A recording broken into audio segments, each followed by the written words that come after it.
Welcome back to Radical and Relevant. Today's reading is from the Gospel of Luke chapter 11 verses 1 through 4.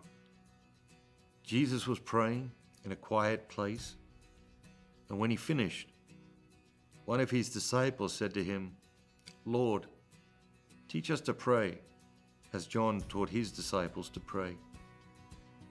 And Jesus said to them, "When you pray, say, 'Father, hallowed be thy name. Thy kingdom come. Give us each day our daily bread, and forgive us our sins, for we ourselves forgive everyone who is indebted to us. And lead us not into temptation.'" What is it that jumps out at you? Jesus was praying. It was a quiet place. His disciples waited until he was finished. And they have this request, which is the request we all make of God, we all make of the church in every age. Lord, teach us to pray.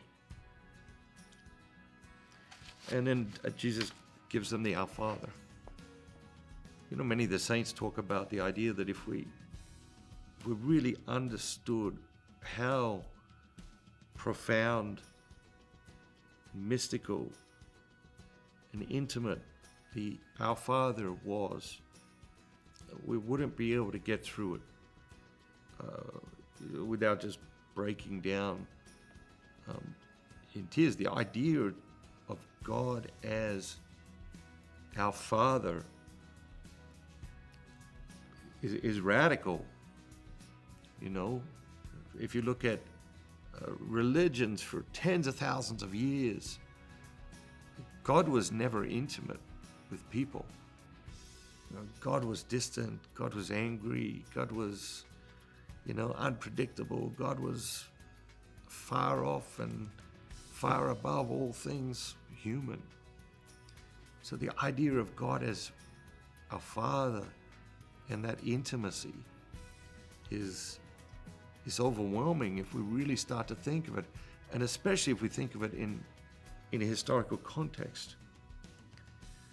Jesus taught them to pray, he taught them the Our Father, and obviously the different Gospels have different versions, and it's a fairly short version here in Luke.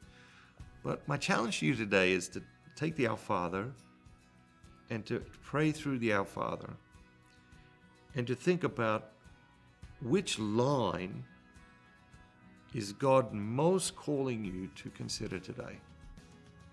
Which line or phrase of the Our Father is God most calling you to consider today? Have a great day.